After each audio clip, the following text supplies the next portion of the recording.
Here's the thing.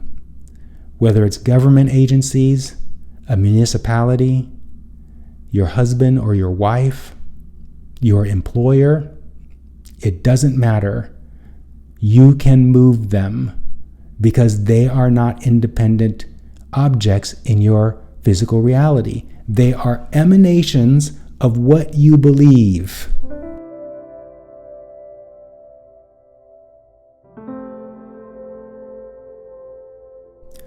Welcome to Worthiness Wednesday. I'm Perry Gruber, the Enlightenment Guy. For more than 10 years, I've been helping people master their mindsets so they can create lives they love and get results without the burnout and the hustle. And last week, in my Worthiness Wednesdays series, I published an episode talking about worthiness. I talked a lot about worthiness in that episode, along with the checklist items that I had come up with in response to a friend of mine's question about the future, the post-singularity future, and where people are going to find their sense of value. And in this episode, I'm going to dovetail on that because I created last week's episode last week, and between last week's episode production and today, something fantastic happened in my own life experience that confirms for me once again my own worthiness, but also demonstrated how when we receive a manifestation in our personal experience, that manifestation, when you're in a state of high vibration, when you're in a state of worthiness, benefits others in your life experience as well. Now, there's no one in your life experience, but what I'm talking about is you begin to perceive the deep interconnection, the oneness that exists between all of us as a stream of consciousness, a stream of the consciousness of all that is. Now, I'm going to tell you what happened in the last 7 days. It's really, really remarkable, and it's cool to see the interconnectedness of this fantastic manifestation, this manifestation orchestrated by the universe that demonstrates how perfectly connected I am to the oneness of all that is, which includes the particular client and the other clients that benefited from what happened in my own life experience. So this is going to be kind of a long story, but you're going to see the interconnected nature of this. This story I'm about to tell is all about my life, but it impacts other people's lives, as you will see. It impacted their lives in a way that demonstrated to me and everyone involved how perfectly the universe provided for what I was wanting. So let's get into it. The story begins with a client that I've been calling in my video series here on YouTube as Samira. I've been calling her Samira. That's not her real name. She's a Palestinian transgender woman who is currently in a psychiatric practice on the East Coast. And she came to me because she was wanting to soothe the resistance she had about many subjects. One of those subjects being finding a partner. And so since she joined the Positively Focused client cadre late last year, she's been working on soothing the negative momentum born of her negative beliefs about the men she's been meeting. Now, this story sounds like it's about Samira, but it's really about me. So bear with me as I go through this story because it's deeply interconnected. So one of the beliefs that she has become aware of recently was the belief that men reject her because she's trans, especially men from her Middle Eastern culture. And this has been true for her, not because it's a factual truth, but because her beliefs make it true. When you have a belief, if you have a thought and you think that thought over and over again, that thought is eventually going to become a belief. And just before it becomes a belief for you, the thought itself develops enough momentum such that it begins to be reflected back to you in your external reality. Your external reality is actually an internal reality that's being projected by you outward so that you can see what's going on inside of you. So by the time your beliefs have become beliefs, you've already had experiences in your life experience that prove the belief true. And that's what was happening with Samira, is that every time she would try to interact with a man who first found her attractive because she is a beautiful looking woman, when they first found her attractive, they would show interest in her. But the moment she revealed to them that she was trans, they would lose interest in her. Now, it's not factual that was happening. It was happening because she believes that no Middle Eastern man would find her attractive because she's trans. So part of her process of moving through soothing that belief in the world of doing, which she's gradually moving out of because she's a client and she's realizing that doing is not the way that you make things happen. You make things happen by allowing the universe to coordinate the how and the when for you on your behalf, because that's what's going on at the basis of the universe. One of the basic fundamental principles, one of the fundamental spiritual principles underlying how physical reality works is that the universe is in charge of making what you want happen. Your job is to line up with the function of the universe doing that so that you arrive in the coordinates in time and space where that thing you're wanting to happen unfolds. And that's exactly what this story is describing. So one of the ways that Samira was trying to soothe her persistent belief that Arab men reject her, one of the ways she was trying to soothe this in physical reality was by going through the gender confirmation surgery that she just recently went through. Part of her reason for going through that also was to align her body with her beliefs of who she knows herself to be. And I think it was a couple of weeks ago, I published a Worthiness Wednesday story about that journey that she had, where she actually moved an entire insurance industry. She had the surgery she was going to get, I think it was like between $400,000 and $600,000, and her insurance company said they were going to cover it. And in this episode, the one 2 weeks ago, I talked about how she received a message from her insurance company saying that they weren't going to cover it actually.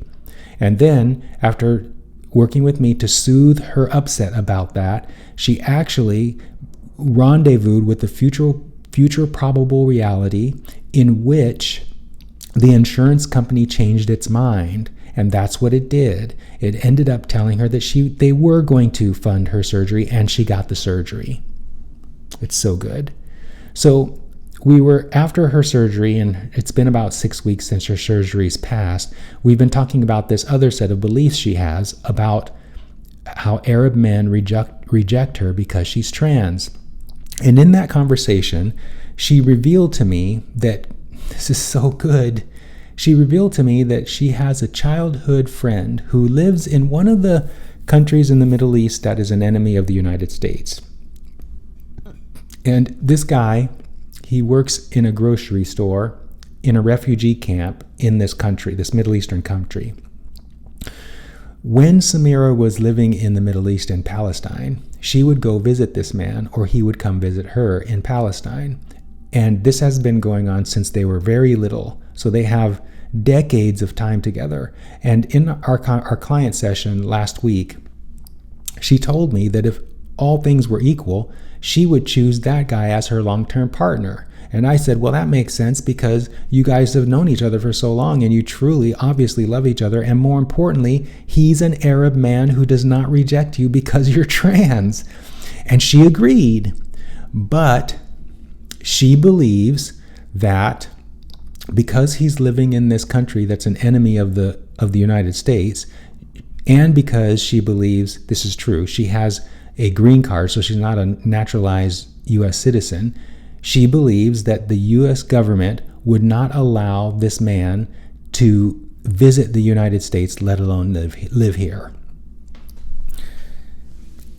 She has this belief even though she just manifested a version of an insurance company that was acting in opposition to how the insurance company originally presented itself. So she has evidence of moving an entire industry in her favor, yet she still believes that she can't do the same thing with the State Department.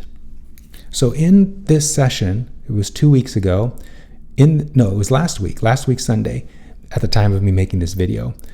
I was describing to her, Samira, you've already proved to yourself that you can move an entire industry.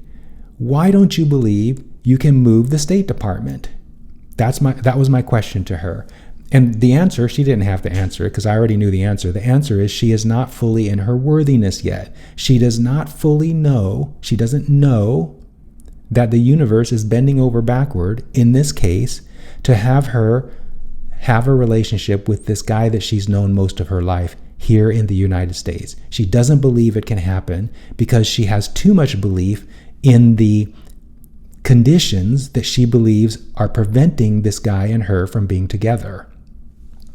This is so good what happened next.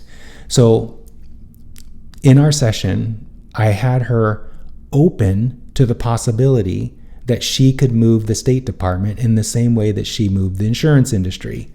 Now, here's my side of what happened. Late last year, I had decided to begin running again. About 25 years ago, I was an endurance runner. I would run very long distances many times a week. But over time, my knees started bothering me, so I stopped running. Well, late last year, I decided I wanted to get back into that running, and I started to train myself in order to do that. Instead of my knees acting up, my left calf started acting up. And so I was working with ChatGPT to figure out how to rehabilitate my calf, which I was successfully able to do, which enabled me to run. The longest run I had run up until recently, like in the last 3 weeks, was 5 miles. So I had run these shorter distances several weeks before, once again, my calf acting up. And this was back in about February when my calf got injured again. And I decided that I was going to use ChatGPT again to rehabilitate my calf. This was back in February. In the meantime, it was time for me to set an appointment with my primary care physician for my annual checkup. I'm a member of the Veterans Administration, and so I called the VA and I set up an appointment for my primary care physician for May, somewhere in the middle of May. In March, so I set the appointment in February for May. In March, I got a call from the VA saying that they needed to move my appointment. So they moved my appointment from the middle of May to June 18th. When they called and told me that, I wasn't butthurt, I wasn't impatient, I wasn't frustrated that they had changed my appointment. Instead, I knew that everything was going to work out. And so I scheduled it on my calendar for the 18th. That was in May, I believe. In late May, I went for a run. It was a 2.5 mile run. I was able to finish the run, but right at the end of the run, I could feel my left calf starting to feel tight again. So I stopped running. And I expected that if I rested a couple of days, I'd be able to do my next run, which I had expected to be about 3.5 miles. That was going to be on a Saturday. On Saturday, I woke up and got ready for the run. My calf still felt a little tight, but I thought I could push through anyway. So I went ahead and went on my run. This was supposed to be a 3.5 or so mile run, but at 0.99, almost a mile, 0.99% of the way through a mile, my calf was so tight, I knew I had to stop or I was going to injure my calf again. I was going to tear the muscle. So I stopped running and walked home. By the time I got home, my calf was really feeling bad. And I checked in with ChatGPT, and it basically said I needed to check in with a physical therapist to figure out what I need to do in order to fully rehabilitate my calf so I can become an endurance runner again. This was on Monday of this week at the time of creating this video, which means it was last week as you're watching this. So I called the Veterans Administration to schedule an appointment with the physical therapist. This was, like I said, last week. Yes, I'm getting confused because the time I'm creating this video and the time it's going to publish, which is next week, means that this all happened the previous week, if you're watching this, the week of June 17th.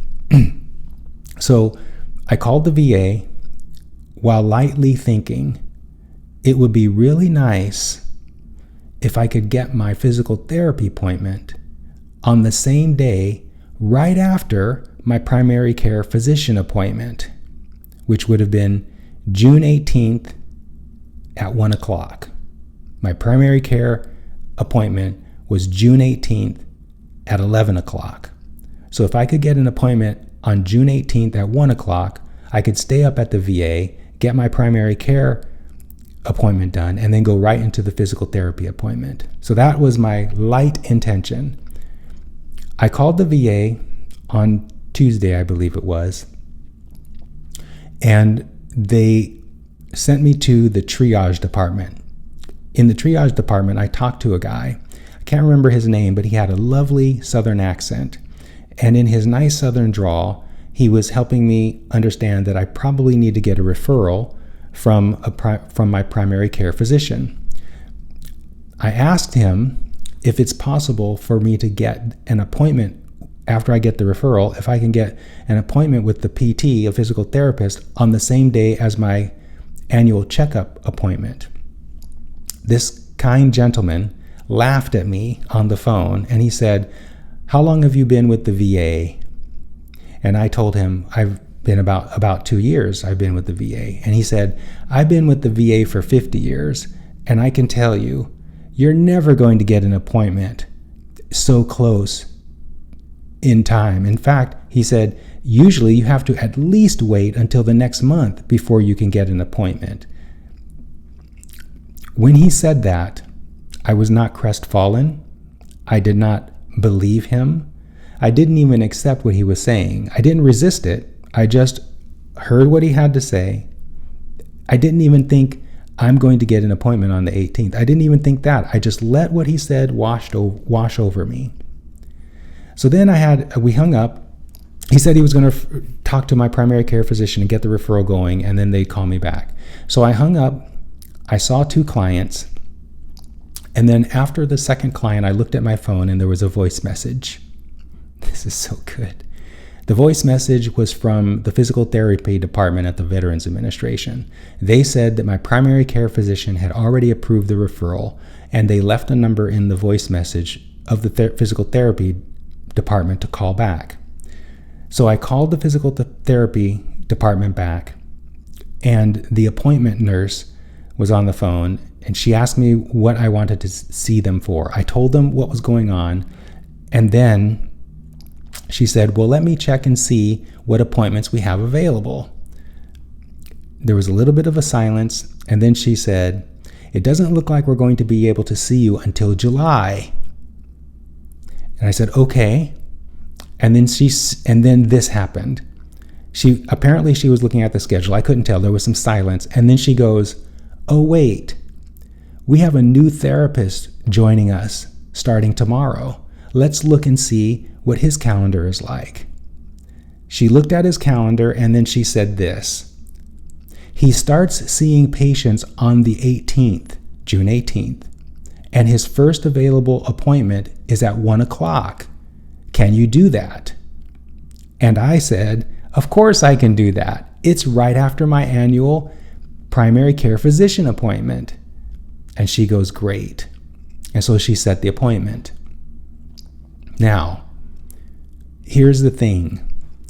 The minute after I got off the call, I told in a text voice message everything I'm telling you and sent it to Samira.